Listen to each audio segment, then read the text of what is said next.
In my line of work, I tend to get a lot of wish list items. Once in a while, I'm lucky enough to see one of those items fulfilled, and tonight, I've got such a case for you all. Ronald Finger is the full name of the channel in question tonight, but anyone who watches more than one video will see that Ron likes the name Fingerprints Workshop just a bit more. It's fitting for a channel like this. Ronnie creates tutorials for making awesome creations with a 3D printer and records his vehicle restoration projects. So, Ronald Finger prints in his workshop. Get it? It's clever to me in any case.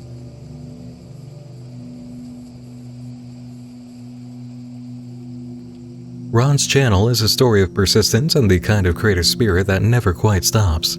His first upload was 13 years ago, and he can be seen making all sorts of experimental digital creations for years after. You could, in a way, almost watch him growing up in front of you depending on when you began watching the backlog. Around high school, he begins recording skits and playing around in the program Blender, then alternates between live-action pieces and music for a few years until striking the chord that seemed to resonate most with him and an audience: 3D printing and restoration. He gets started on an Iron Man mask, a Batman heavy combat helmet, parts for vehicles, and records a few repairs. Once in a while, there will be a very brief skit at the start of a video, but then his tutorial or restoration work will continue as usual. This behavior stayed on track without anything too outlandish all the way up until August 1st, 2018, the finale of the Iron Man helmet series. Hey, what's up guys? I'm Ronnie. Welcome back to the Mark 42 Iron Man helmet build series, and this is going to be hopefully the last episode where I do all the finishing work with the painting and electronics for the helmet, so stay tuned.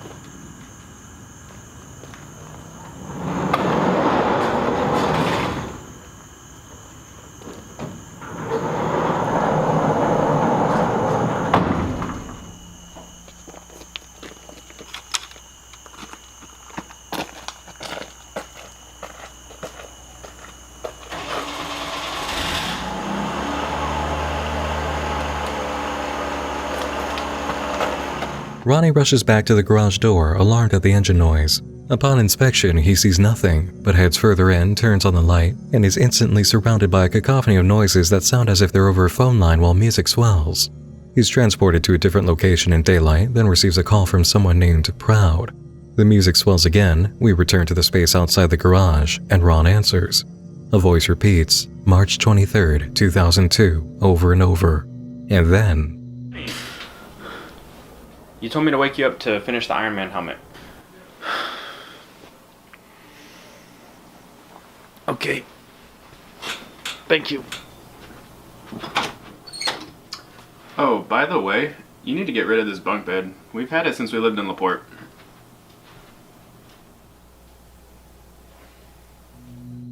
And then we go back to normal, with the title sequence and the end of the tutorial series for the helmet.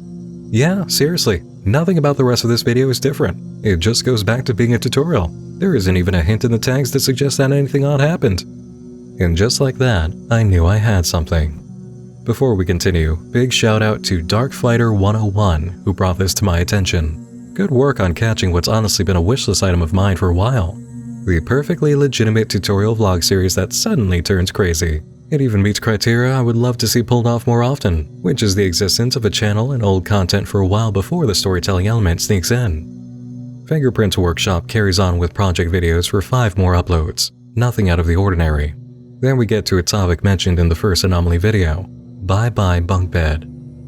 I've had this thing for, I think, the past 18 years, maybe more. My brother mentioned to me almost a year ago, many months ago, that I need to get rid of it, so I finally realized, yeah, it's about time. So, I'm going to take you on this time-lapse journey of me dismantling my bunk bed. I can't play this with the music that Ron used for obvious YouTube reasons. He wraps things up in pretty steady time, then attends to the items left on the floor, putting everything away until having to deal with a box that occupies his attention much longer than it should. He stares deeply as ambient noise fills the room, and we're transported to the end sequence of the Iron Man finale. Incredibly, Ron has been displaced in time, and it turns out to be more than one time jump for reasons you're not going to quite believe. So we see the bed frame outside, right? He's just taken that apart. Then he experiences the time skip from the Iron Man video to now. After crossing into the backyard, we see this shot of him at his car, which turns out to be the end sequence of the video that came prior 3D printed floor mat retainers.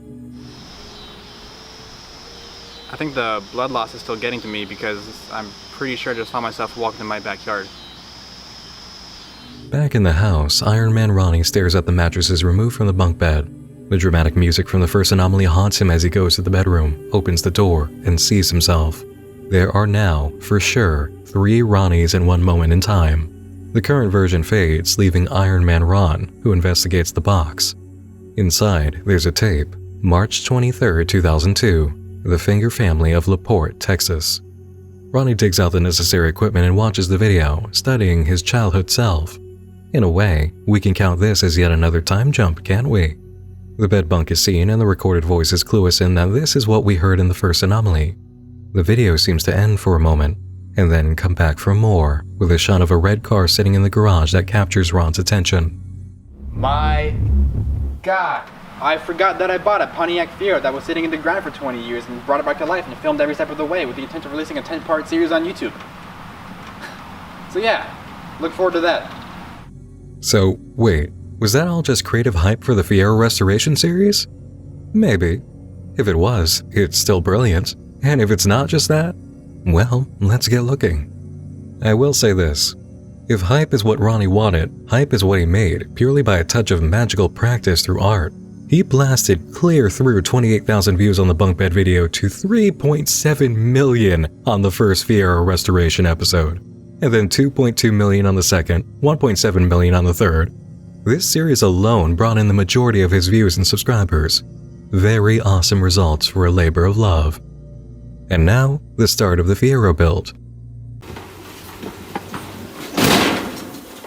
Nice. The intro plays and we go through some background with Ron about the Fiero, both the car model itself and his personal history, reminiscing about his father's Fiero during childhood, the Fiero that Ron bought in high school, and finally, the Fiero he bought for only $100 that had been sitting at the edge of a yard for 20 years. We follow Ron's adventures restoring the vehicle and dealing with its many issues all the way up through Part 3, when work on the brakes and transmission system come to a sudden transition. Hi, I'm Ronnie from 6 months in the future. These videos are filmed half a year before they're released. What was happening with the car was that the clutch plate was seized to the flywheel. Normally when the clutch pedal is pressed, they're supposed to disengage from each other, but that wasn't happening. So essentially, whenever the car was in gear, the engine would be spinning the input shaft of the transmission, even if the clutch pedal was pressed. Now, I did find a solution to fix this, and that was from an online article from 1996. I was actually 3 months old when it came out. What you're supposed to do is raise the car up off the ground and put it on jack stands. Then you start it in a high gear, for example 5th gear for this car. That way the wheels will be spinning. Then, with the clutch pedal pressed in, you slowly press on the brakes.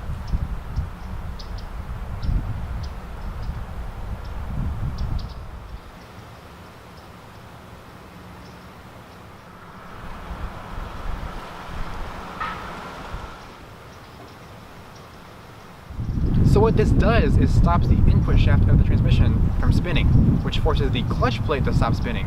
And when that happens, the clutch plate is forced to separate from the flywheel, freeing up the entire system. It's as simple as that. However, it can get even simpler with dumb luck. And then we're back to the restoration project. Don't you love this act of sudden paranormal peekaboo? Can we all take a moment to appreciate how this video with 1.7 million views probably blindsided thousands of gearheads who have never encountered weird internet art stuff? I love it. Moving on, we get our next hit of video anomalies in Part 5 as Ron tackles the challenge of cleaning the car's interior. Scrubbing was going okay at best. It really wasn't easy to do with the wheel still attached, so it'd probably be best to remove it entirely. But to do that, you need a steering wheel puller, and I think I have one of those out in the barn. He investigates a drawer and doesn't find what he's looking for. Heading outside, the abnormal humming and vibrating noise returns, and with it, the bunk bed version of Ronnie. Oh shit.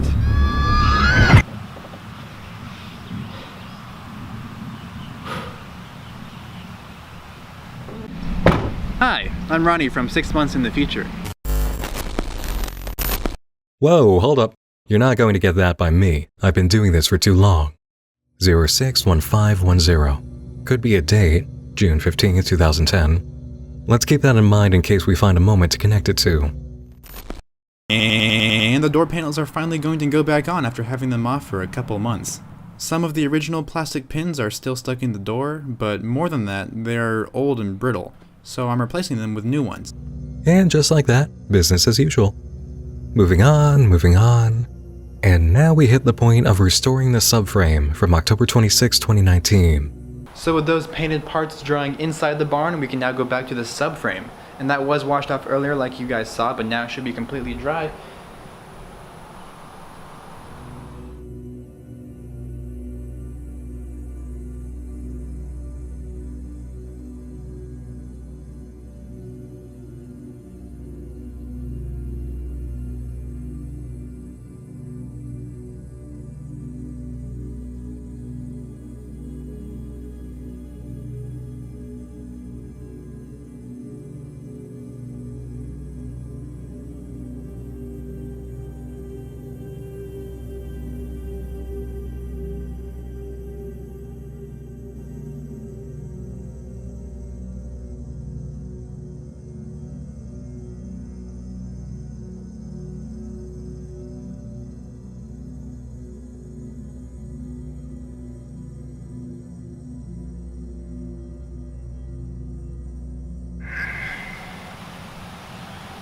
Ooh, so that was a new one, huh? Definitely different from what we're used to when it comes to anomalies. Ron picks up without skipping a beat and finishes his video. However, we have a problem. Check out the video description. That wasn't me that came out. I'm still stuck there. Help. Now we're really getting interesting. The next video arrived on December 14th, 2019 with a noticeable change in the title format. What could be up in this one? Ah, yeah, that's not normal for the title sequence. Nope. Any other weird parts on this video? It's definitely not pretty, but seeing as how it'll be hidden by the wheel well liner from the bottom and the battery from the top, I'm not worried at all. It's kind of like the ugly child you hide down in the basement when guests come over so nobody has to see their face, even if they still are a perfectly adequate human being, you know? Well, that was an odd statement, wouldn't you say? There's nothing else in this one that I caught, so let's move on. As of this exact moment, only one more video remains, posted on January 1st of this year. It signals the greatest progress yet on the Fiero, getting it fully operational and road legal. The only thing left to do for a total restoration is the exterior work. And in this episode, I couldn't find anything abnormal. I don't quite know what to make of that either. It would appear we need more videos to continue the side story of Fingerprints workshop. We don't have terribly much to work with at this moment for generating a theory on what's happening. It's clear enough that Ronnie got sick of the time-jumping moments, so he caught the NASA shirt version of himself, tossed him in the trunk, and buried him. No telling what occurred as a result of that or why he felt compelled to do such a thing. And of course, we have a situation right now involving the loss of the true Ronald Finger. This is most likely his doppelganger, and we don't know where he came from or how he took control of the situation. I will mention that in more than one video, Ron has used pieces of Twin Peaks, both old and new, for his opening skits. He's clearly a fan of the series and is familiar with the idea of the doppelganger from another plane. Where this will lead, however, is a mystery. I'm here for it though. Whether or not this is all Ron playing with his creative side to hint at whatever his next project will be, I give praise to this effort, big time. Nobody does this or would think to do this. He's not just making this channel to serve the story. He's not just making the story to serve the channel.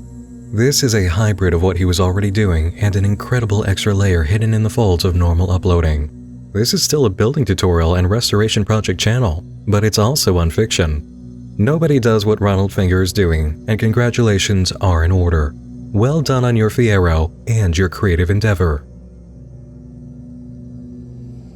I've subscribed to the channel so we can catch the updates as they come out and see where this leads, as well as whatever he does next, because even if I don't know anything about cars or 3D printing, he's a pleasure to follow. I suggest you do the same if this has piqued your interest whatsoever. And if content like this piques your interest for more, subscribe to me and tap that bell icon so you never miss another Nightmind upload. I'm always on the lookout for great secret projects and surprising things like this. Major thanks go out to my supporters on Patreon, who not only keep this field alive and myself on the air, but get their names in the end of all major videos and have access to exclusive Nightmind uploads too. You can sign up today for literally just $2 a month, which gets you instant access to over an hour and 20 minutes of Patreon-accessible content. And that's not even counting project videos like my behind-the-scenes work on last year's House of Leaves series. Every amount helps empower the channel and keep it running. And if you're feeling generous, I've got higher tiers with new descriptions that reflect the changes the Patreon has undergone in the last year. Stick around to see the names of all these awesome creatures of the night. As for socials, you can catch me at the following. Feel free to check in anytime. I'll be glad to have you. And that's it for now, everyone. Thanks for joining me in the dark again this evening. Once more, I'm Nick Nocturne, and I'll be seeing you again with new hidden gems and my own restoration projects real soon. Until then, sleep tight.